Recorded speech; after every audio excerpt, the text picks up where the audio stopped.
This message comes from Schwab. With the new Schwab Teen Investor Account, teens can gain hands-on investing experience and build positive money habits. It's an account co-owned by you and your teen, so you can monitor and engage with the account while your teen learns how to invest and manage money. Learn more at schwab.com.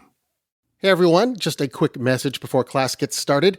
Planet Money Summer School is having a live graduation ceremony and party in New York City on August 18th. It's going to be great. So get your tickets now before the show sells out. Planet Money Plus supporters get a 10% discount and get early access to summer school episodes all summer long. Check out the show notes for a link to buy tickets and to subscribe to Planet Money Plus. This is Planet Money from NPR.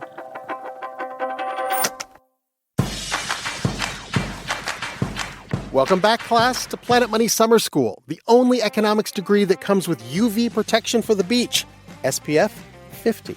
This season, we're talking about political economy, which is a fancy way of saying the role that the government has in our economy. And if you've been paying attention these days, you might have noticed that the government is all up in every part of our business. Today is class number 2, Taxing Our Way to a Brighter Tomorrow. I'm Robert Smith. One big reason to pay attention to what the government is doing is because they are doing it with our money. We ask more of our government, and then they ask more of us through our taxes. At the very beginning of our country, Congress was desperate for money. They levied taxes on imported goods. Yes, a tariff is a tax. On things like whiskey, states taxed property. The first income taxes came to pay for the Civil War. Corporate taxes and sales taxes appeared in the early 1900s. The main thing taxes do is raise money. We all know this, right? Fund the military, insurance programs like Medicare and Medicaid, roads, bridges, all the stuff. That part is pretty straightforward. The more money you raise in taxes, the more you can spend without borrowing a ton of extra money. Today in class, we wanted to zero in on a different way to think about taxes as a tool to shape the economy.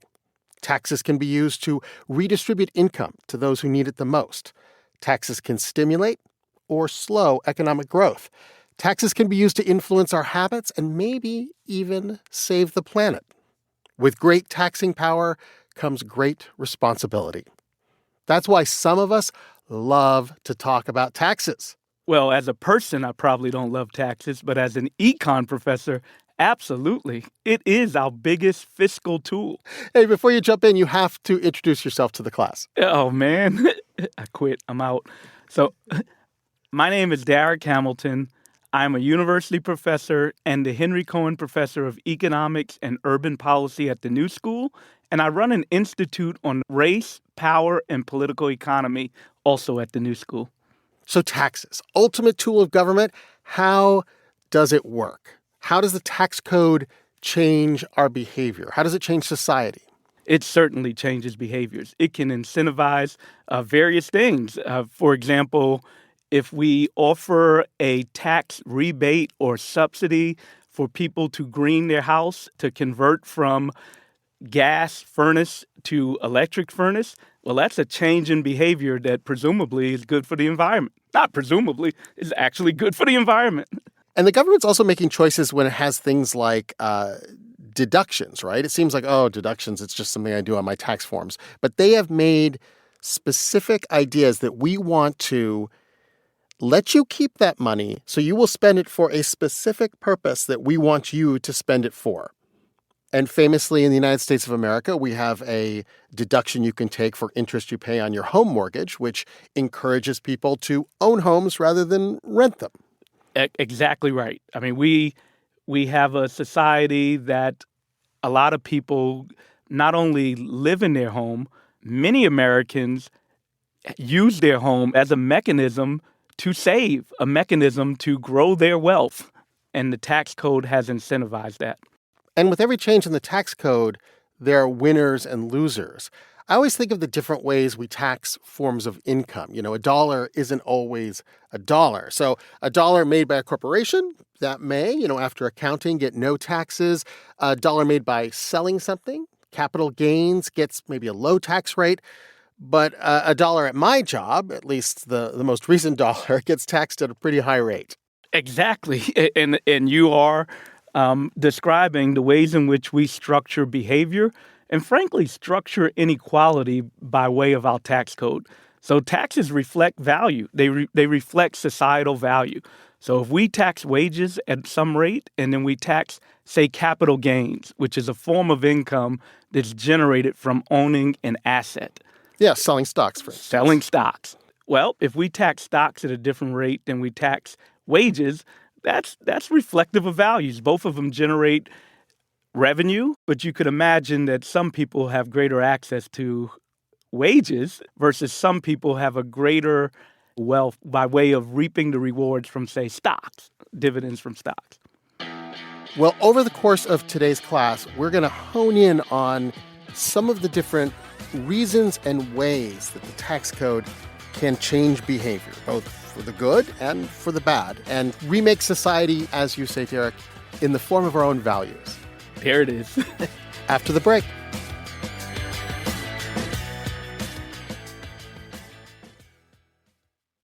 Support for this podcast and for Planet Money Summer School comes from Capital One. With no fees or minimums on checking accounts, it's no wonder the Capital One bank guy is passionate about banking with Capital One. If he were here, he wouldn't just tell you about no fees or minimums. He'd also talk about how Capital One cafes are open 7 days a week to handle your banking needs. It's pretty much all he talks about, in a good way. What's in your wallet? Terms apply. See CapitalOne.com/bank. Capital One N.A., member FDIC. This message comes from Insperity, providing HR services and technology, from payroll, benefits, and HR compliance to talent development. Learn more at Insperity.com/HR Matters. Our first case study in this summer school class deals with taxes as a way to redistribute income. We often think of taxes as taking money out of our pockets, but for some people, it's the exact opposite. The tax code is a mechanism by which government can literally put money in the hands of people. But it gets to choose which people. And it gets to choose which people. And the way it pulls off this trick makes all the difference, as we will learn in this classic Planet Money episode from 2013, hosted by Hannah Jaffe-Walt and Marianne McCune. Tax day is coming up. People love to complain about it, but not this woman. Yay! I'm so happy. That is Lynn Matthews. She's a FedEx package handler, and I met her at a pro bono tax center in Newark, New Jersey, when she stopped in to get help filing her return. She was even singing while she waited.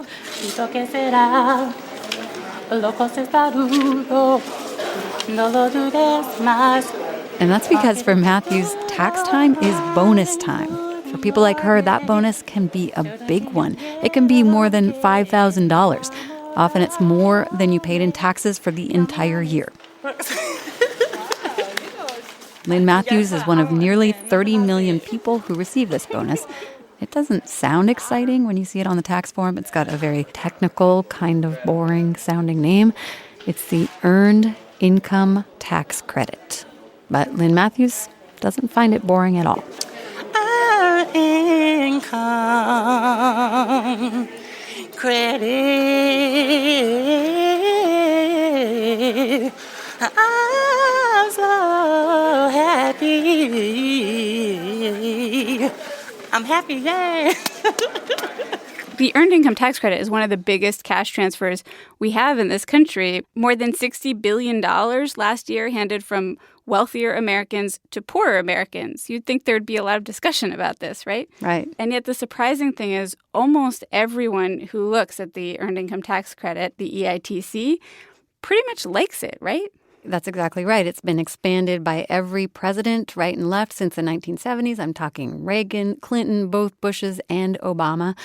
As I was reporting the story, I talked to more than half a dozen economists, left and right, and pretty much all of them said that the Earned Income Tax Credit does exactly what it was designed to do.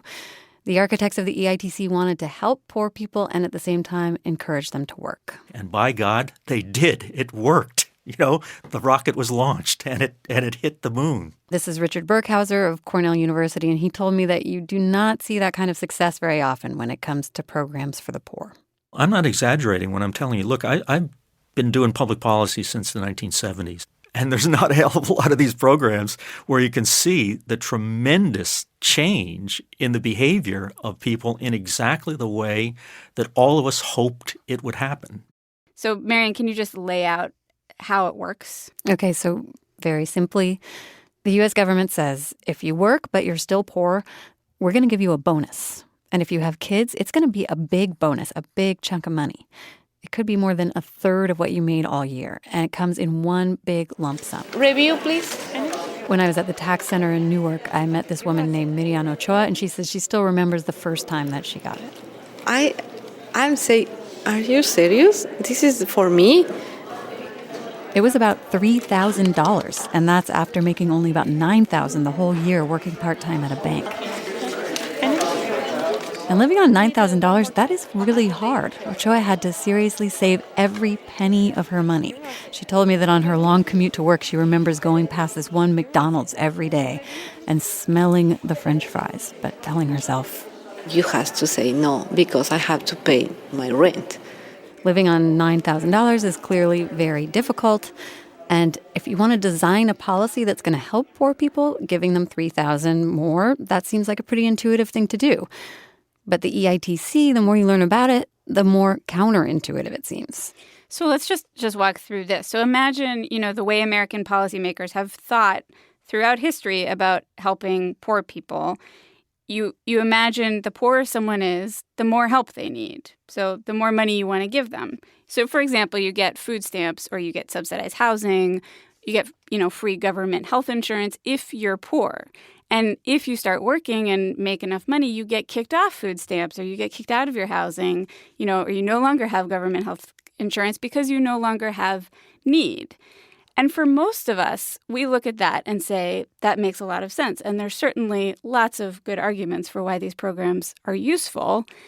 But when economists look at that, they see something different. They see that you're actually paying people to stay poor. Right. So when they designed the earned income tax credit, economists were coming from a totally different direction. They did an economist mind flip. They said, if the ultimate goal is to help people move up the economic ladder, then you have to pay them to move up the economic ladder. Somebody like Miriam Ochoa, when she made $9,000, she got a $3,000 bonus. When she made $15,000, 4 years later, she got $4,000 from the EITC. Then that's the sort of economist mind flip, right? Is the more you make, the more the EITC pays you. And that's a pretty radical change. It was in the 90s that the EITC was created in a big way, right? And that was when we were reforming welfare as we know it. So welfare up until that point had, for the most part, given people money because they proved that they had need, and then it would take that money away if they started working and made too much money. So the EITC was this new approach to that problem. Yeah, it's this very delicately designed equation. You start out, you make more and more money, you get bigger and bigger bonuses, and then at some point you peak somewhere, say, between $12,000 and $20,000, depending on how many kids you have. And then the bonuses start to get smaller again. But even when the bonuses are getting smaller again, they're not getting smaller so quickly that it makes you want to stay at a smaller salary. Right. And for Ochoa, this was like magic. When she first started getting the EITC, she was working part-time. She was caring for a son who was in special ed. She was on food stamps, and she was in debt from her divorce. And since then, with help from the EITC, she has paid her debt. She's gotten off food stamps. She went to school for accounting. And when she was unhappy with the Newark high school her son was going to have to enroll in, she managed to even move to a better school district. I found an apartment there, and I changed my son's life. Could you have moved to a nicer neighborhood with nicer schools without the earned income tax credit? No, because my income is low. It's low income. Okay, so we've got this delicately designed equation that actually pays you more the more money you make to help you move up the economic ladder. And then we have the second magic ingredient that makes the earned income tax credit so successful. And the second is that it just pays you cash. Like, it follows a very simple idea that economists love, which is that the best way to help poor people is to give them cash and trust them how to spend it best. And this kind of aid to poor families in economics is called a cash transfer. And right now, the majority of the assistance the government offers to poor people is not cash. We're not spending a lot of time handing over cash. the government is giving poor people things like health care or vouchers for housing, food stamps, things called in-kind transfers. There are a lot of economists out there who really prefer the cash transfers to the in-kind transfers. And it's not just economists. If you ask someone like Ray Osorio, recent father of these 2 twin boys you hear napping loudly in his living room, cash is the only kind of help he wants. I know how to spend it. For everybody else, I can't speak for everyone else. I'm not sure. What he needed was some cash to invest in his business. He wanted to start a luxury car service, get a fancy ride to shuttle around actors and diplomats. And he knew a lot of people like that because of his years working in the hotel industry. So when his twins were born, he actually cashed out his 401k to buy this fancy car. He started his business and is going along, but slowly. And he had just run out of all of his savings when he found out that he qualified for the Earned Income Tax Credit this year. And he said he was, quote, delighted. I was like, wow, that's incredible. That's a really nice number. That's more than a third of what you made last year, right? Definitely is. And it was incredible. So you're like, woo, we're going on vacation. Not at all. Not at all. I'm just looking down. I'm just trying to focus on the future. Hopefully my business will bring me plenty of vacations later on down the line. So we've got 2 EITC poster children here, Ochoa and Osorio, and there are millions more whose lives have really and truly been changed by this policy. But before we get too happy, Hannah, I do need to say that the EITC doesn't solve every problem. First of all, it only helps people who are working. If you don't or can't work, there's nothing in it for you. Some people that should get it don't, and some people game the system. They get it when they shouldn't. And there are a lot of economists who argue that if you didn't have in-kind transfers like food stamps or government health care, the EITC wouldn't be so successful. It has to exist alongside those other programs. Because a lot of people who are on EITC are also getting food stamps or getting those kinds of supports as well at the same time. Yes, it's different in every state, but certainly people benefit from both at the same time. Okay, so maybe those things help the EITC be super successful. But still, the things that economists love about it, those things really do work. Marianne McCune and Hannah Jaffe-Walt from 2013. In the United States and all around the world, the rich get taxed at a higher rate than the poor. But it took a while in the United States to come around to this sort of system that we have now. The founders of the United States did not include the idea of an income tax in the Constitution. And it wasn't until the Constitution was amended in 1913 that we got what we know as a permanent progressive tax system. Professor Darrick Hamilton, what does that mean? It's progressive. And, this doesn't mean politically progressive. It means economically progressive. Essentially, it means the more you have, the higher the tax rate you have to pay.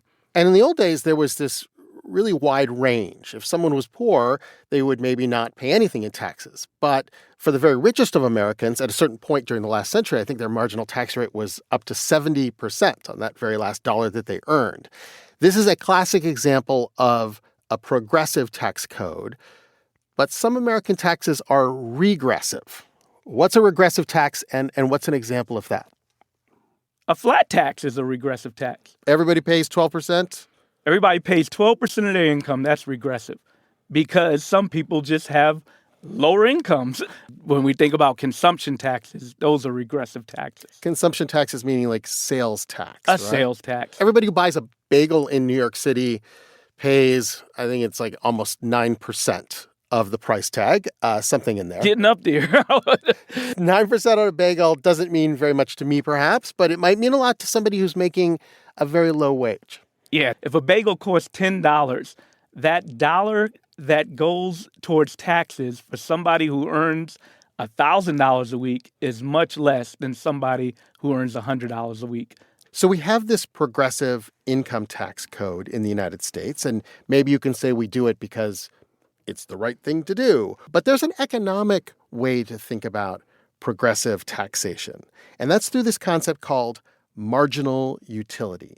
Marginal utility is the use that you get out of every extra dollar, let's just say. You hand me $1, put in my pocket, maybe send it through the wash, maybe put it in the bank account. I won't necessarily spend it because I have extra money. Or you hoard it. You save it away.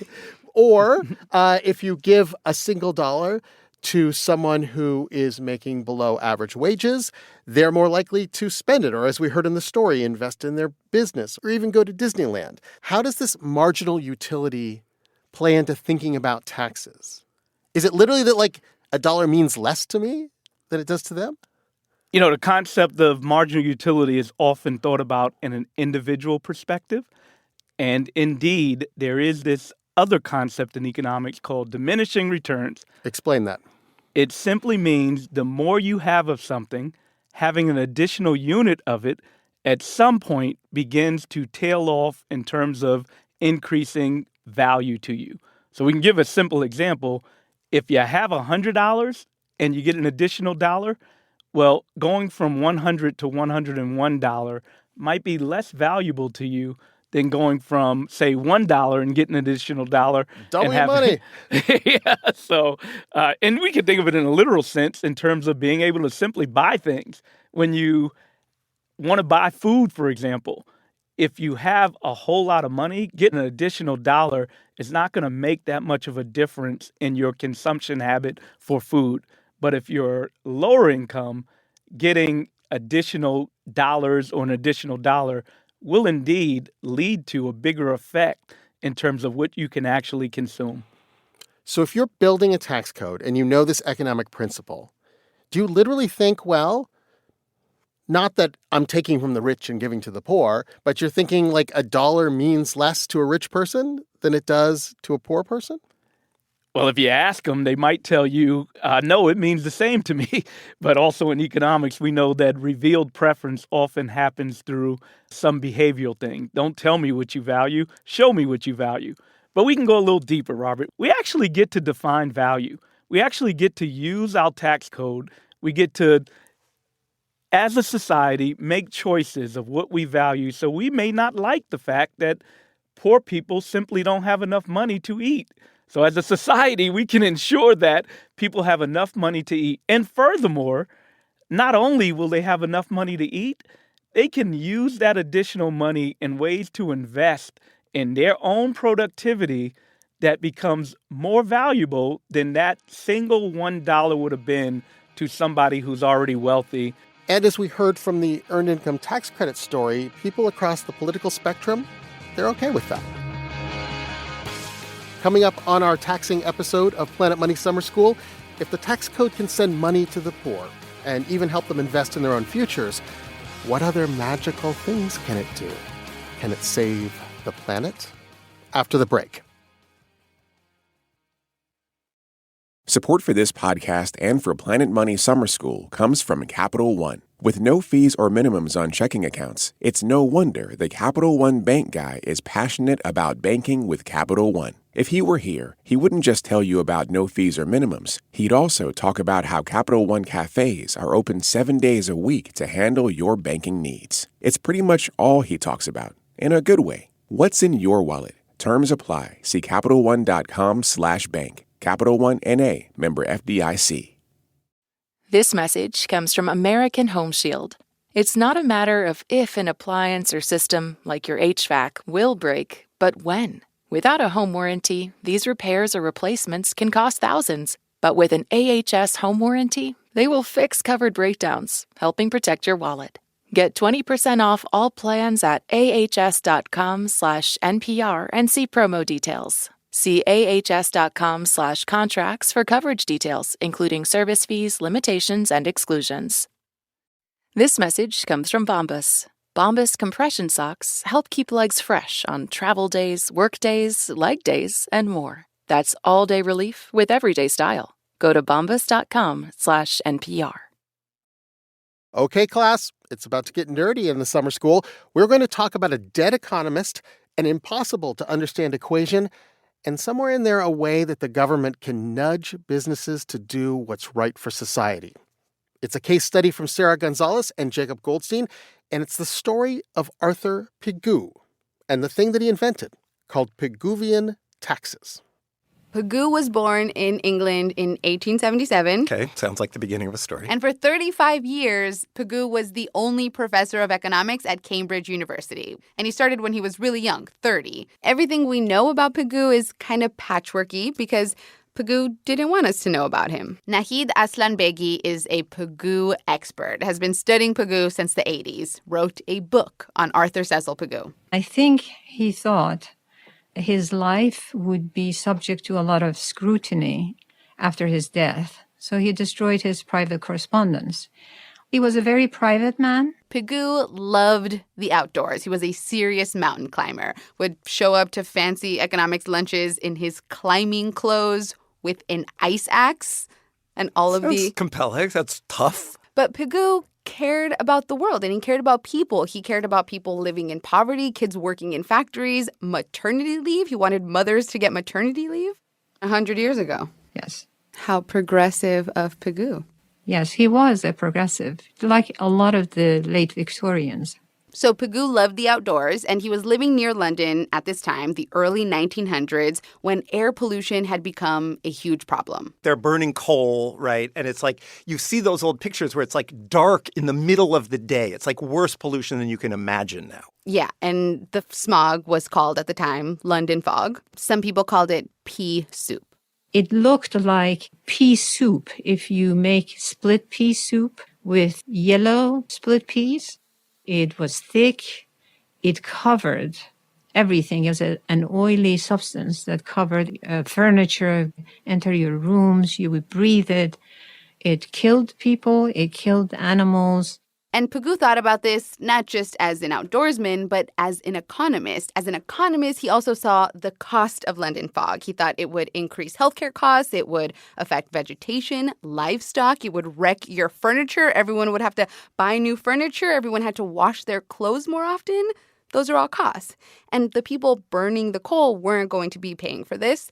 Innocent bystanders would. This is a problem economists have since come to call a negative externality. Right? Negative because it's bad, it's negative, and external because it is some innocent third party being affected. It's not the company burning the coal to make the product, and it's not the person buying the product. It's just all the random people who have to breathe the polluted air. All the people who are external to the buying and selling of the product. And Pigou was the person who gave us this whole framework for thinking about negative externalities. And to be clear, Pigou didn't, discover that sometimes private companies do things that hurt society. But what Pigou did was come up with a solution to the problem. And he laid out this solution in this key graph in a book he published called Wealth and Welfare. And then, once that came out, everybody was like, great, Pigou, thanks, we get it. Yep. Mm-hmm. Instant fame. Now, economists of 1912... they weren't quite ready for Pigou's graph. Well, they were baffled by it. Some people criticized it. And in the future editions of his book, I think he eliminated that graph. He didn't use it anymore. He took it out? He took it out because there were complaints. What were they complaining about? It was too complicated. His vocabulary, you have to really work through it very hard to understand what he's saying. Like anyone who writes anything in the early 1900s? Some are worse than others. Okay. I think his text is worse. Oh, yes. Okay. Interesting. Yes. Okay, so here, Jacob, is his terrible, not easy to understand graph. Okay. Apart from this condition, ON may be either greater or less than OM, according to the relations that subsist between the curves, where ON is blah, blah, blah. And then there is a graph that is just brutal, just totally unintelligible. Yeah. And Nahid was basically like, you will never understand this graph. Okay, fair Move enough. I'll on. give up now. Don't even try. Okay. So luckily for us, later on, economists simplified Pigou's famous graph. So here is the more easy to understand Pigou graph. I'm waving my hands. Okay, we're doing graphs on the radio. Yes, it's hard, but we're Planet Money. We're going to do it. Okay, so there's an x-axis and a y-axis. The classic econ graph. Vertical axis is price. The horizontal axis is quantity. Okay, so far so good. there's these two lines going up and to the right, basic, positive slope lines on the graph. And one of them says PMC. Which is private marginal cost. Okay, so private marginal cost, this is like the classic idea of cost, right? Like, let's go back to the Pigou London fog, early 1900s world. Sarah, say you have a factory in London.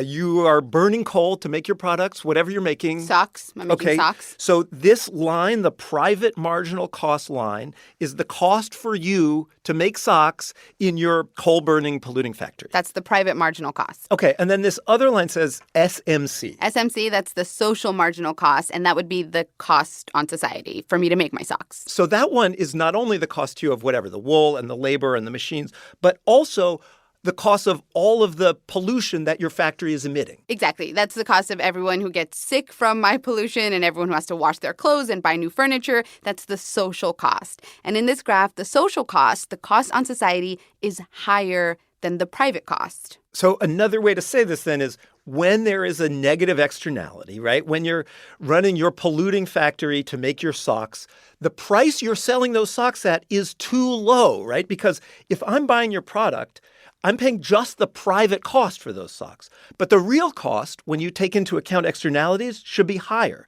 The socks that you're selling should be more expensive to take into account the cost of the pollution to society. That's his famous graph. And what this graph said for the first time to the whole entire world was that you had to put a price on these problems or they would never be solved. You could calculate that cost and force the guilty parties to pay for it.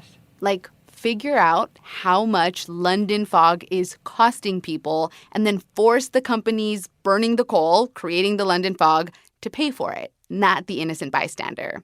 That's what makes it a Pigouvian tax. There are plenty of other taxes on things that seem bad, like cigarettes and alcohol, but those taxes are meant to prevent you, the drinker or smoker, from drinking or smoking too much. It's not intended to do anything for innocent bystanders. If you want to put a Pigouvian-style tax on alcohol, a government would have to say, okay, what problems does alcohol cause third parties? Crime. When people drink more, they're more likely to commit crimes. Would a government have to say, okay, how much is crime costing us as a result of alcohol? Yes. So how do you know how much crime has been caused by alcohol? Well, that's the million-dollar question, isn't it? It's really hard to measure how much crime brought on by alcohol specifically is costing taxpayers, or how much smokers who get lung cancer and don't have health insurance cost taxpayers, or how much pollution costs society.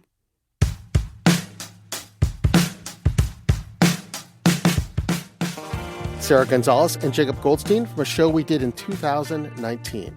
This idea, the Pigouvian tax, was later used to develop carbon taxes in countries like Canada, New Zealand, and Scandinavia. They figured out what burning fossil fuels cost society in terms of climate change and added that as a tax to companies that sell and produce those fuels. But there are other Pigouvian taxes. If you'd like to see one in action, you can come drive in New York City in Manhattan. There is a new congestion tax on cars who drive at a certain part of Manhattan, which is meant to reduce the negative externality of crowded roads. Externalities like lost time, pollution, noisy streets. And guess what? After they put the tax in, travel times on the streets of Manhattan have improved. The extra tax money is being spent on public transit. We'll talk about how these taxes work and the unintended consequences with our professor after the break. Support for this podcast and for Planet Money Summer School comes from Capital One. With no fees or minimums on checking accounts, it's no wonder the Capital One bank guy is passionate about banking with Capital One. If he were here, he wouldn't just tell you about no fees or minimums. He'd also talk about how Capital One cafes are open 7 days a week to handle your banking needs. It's pretty much all he talks about, in a good way. What's in your wallet? Terms apply. See CapitalOne.com/bank. Capital One N.A., member FDIC. So we're back with our professor, Darrick Hamilton from the New School. Hey, Darrick. Hey there. You're so excited by taxes. Oh, yeah, I get excited.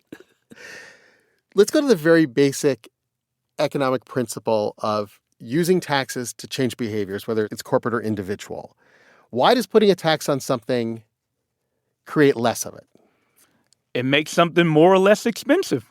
It's pretty simple, right? It's like supply and demand, and the government steps in and makes some things more expensive and some things less expensive. Yes. And we are more likely to do the thing that is less expensive. That's right. How does the government decide what it should put these taxes on in order to influence people? You know, you can make the negative externality argument by making the case that if somebody gets more sickly from the types of food they consume, like sugary drinks, that becomes a burden on our healthcare system. But like all taxes, it's often done through the political process. These taxes often work, but there's ways in which they don't work. So one way is that people find a way to avoid the taxes. Maybe they don't have a sugary drink, but they spend it on something else that's bad for them, right? So you always have to think with these taxes, you're not just discouraging one thing, you may be encouraging people to shift to another thing. We use the word unintended consequences. It might divert activity in one area, but sometimes that activity will reappear in other areas in ways that we may have intended and also unintended. People are so clever. I'm curious, Professor, as you look around society, is there something that you think has a negative externality? It's creating problems for society that is not priced in, that we should put a Pigouvian tax on? Well, frankly, I got a pet peeve with all the junk mail I get, both electronic and paper. We just had an election here, yes.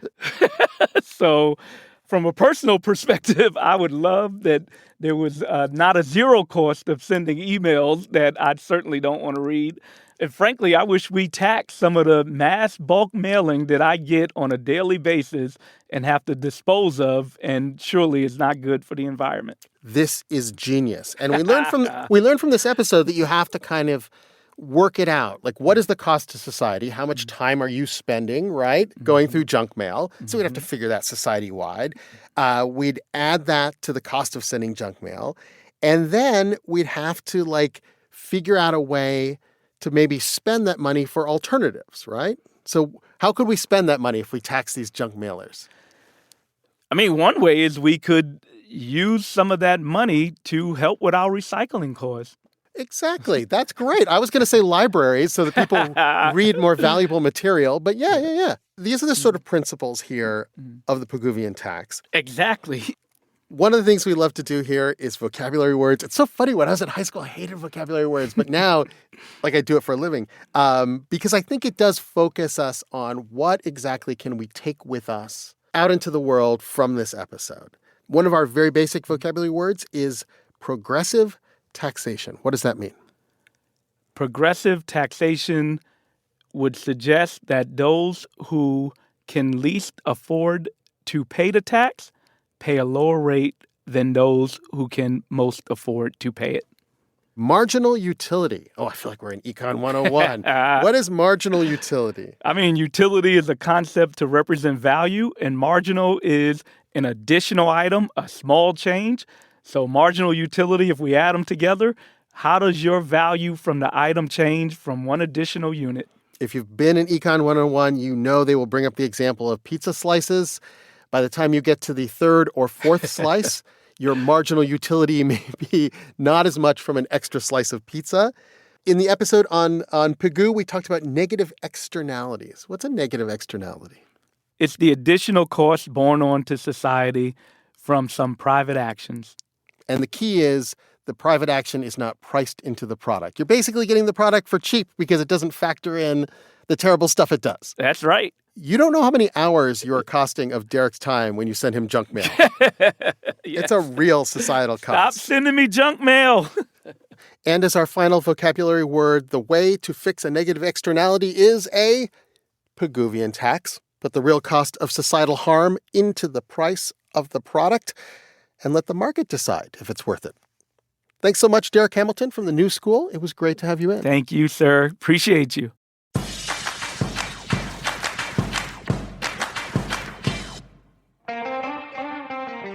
Students, before you go, make sure you get your ticket to our live graduation event in New York City.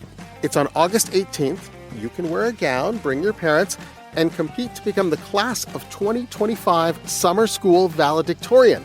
Put that on your resume. It's on August 18th, and the ticket info is in the show notes. Do it now. If you're a Planet Money Plus subscriber, you get a discount and an access to time travel. Well, a very minor form of time travel. You get each summer school episode a week early. Next week on Summer School, we've done taxes. How about spending? Government makes a lot of choices about how to spend that tax money. Why does it pay for some things and not others? Coming up next week. Summer School is produced by Eric Mennel and edited by Alex Goldmark. It was fact-checked by Emily Crawford and Sierra Juarez. Devin Mellor is our project manager. I'm Robert Smith. This is NPR. Thanks for listening.